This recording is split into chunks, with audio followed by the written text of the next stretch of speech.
Hi, George. Hi, Nico. And welcome to SIETAR Austria. Thank you. We are so glad you're here with us. And today we're going to do a small interview whereby I will ask you some questions, if this will be fine with you. That's fine, yeah. Okay. So, first of all, could you please shortly tell us what is your story? Well, I think in terms of culture, the fact that I was born of two different immigrant families in a large immigrant city meant that diversity came natural to me. Every day was an experience of something new. My friends were from all different places and had a great curiosity about stuff. So to me, that's the real foundation of how I got interested in people differences, and didn't realize that they were full of problems at that point, because that worked rather slowly. And then I learned, that there's lots more to learn and lots of different places to go. So that would be the basic orientation that I had from childhood up, really.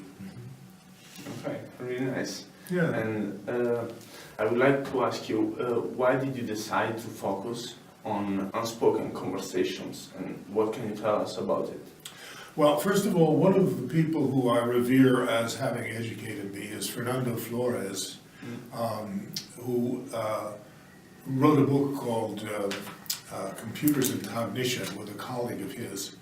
And in his course, I learned the fact that we're always talking to each other. In other words, it sounds like I'm talking right now, but your mind is bringing up you're talking to yourself 8 times as fast as I'm talking to you, to interpret what's going on around you. And it can be focused on what I'm doing, or it can be focused on, oh, it's cold in here, or whatever. Tons of stuff is always going on. And basically those conversations are formed by our education and our culture. So it's not that hidden conversations are something new. They're a part of our natural makeup that's been going on since, I guess, speech was invented. Wow, this is really interesting. It is really fascinating.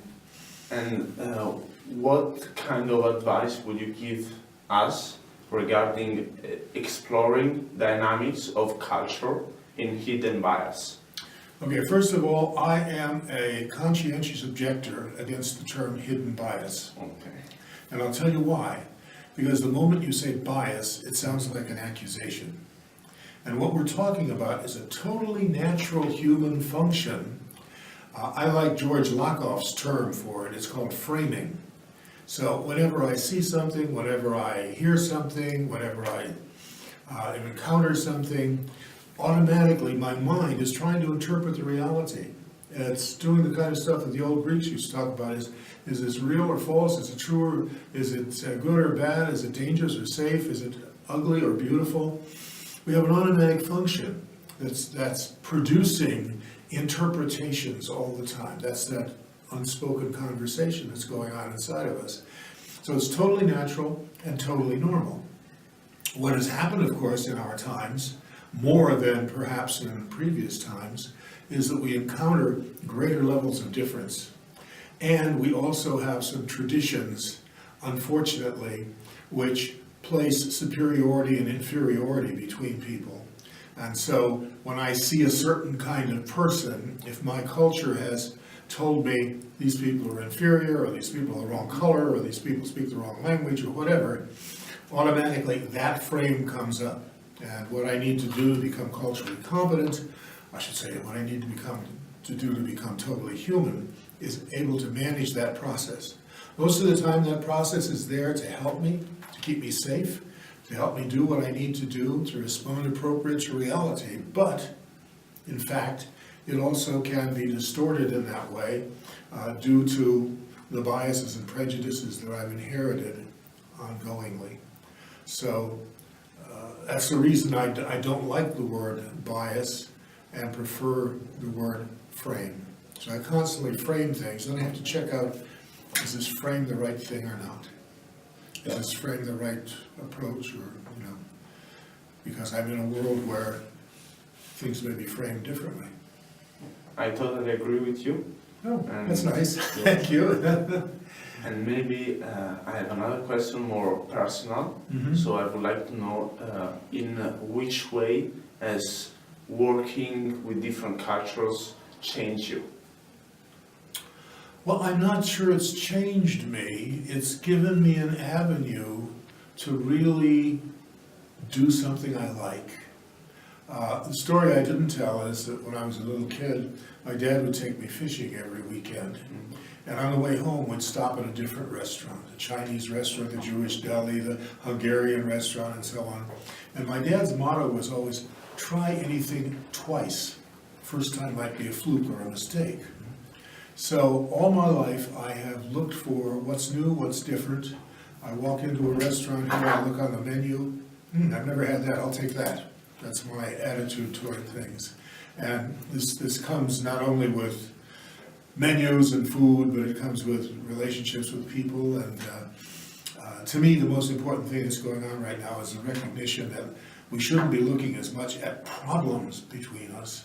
We should be looking at what are the rich things that come to us, that you have, that I can learn about, that I have, that you can learn about, that we can create together. It's the age now for a positive sense of culture, and not just how do we avoid conflicts, misunderstandings, and so on. That's important. You know, it's important to kiss bow and shake hands, but it's much more important that we start looking for the value, because otherwise we're in a period in which people are being dehumanized regularly. And this is increasing in our world today. We're looking for identities that exclude other people. And we have a lot of strongmen leaders that are helping us do this at this point. And it's a tragedy of this age, an age with so much opportunity for the world, for the ecology, for global understanding, that we're falling back on people who are giving us things to be afraid about of each other, instead of things with which we can welcome, help each other, and create a much better earth to live in. It's a nice point of view. Thank you. Really. And maybe one last question to conclude our interview. I know you are the author of many projects, and would you like to mention one in particular you are passionate about?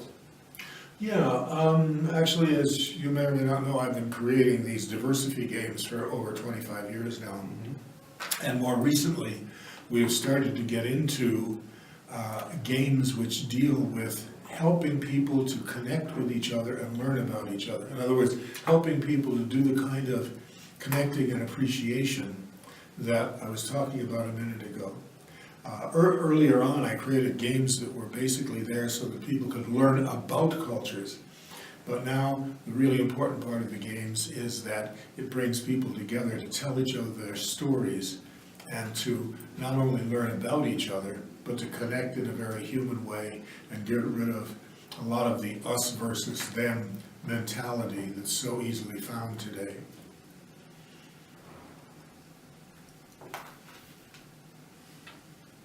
Well, I think, yeah, you totally answered all the questions and was wonderful. Of course, we will know more with today's workshop that you are going to We'll work. have some fun this afternoon with Yes, that. Yeah. sure.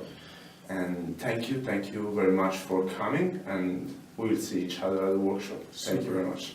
You're most welcome. Thanks.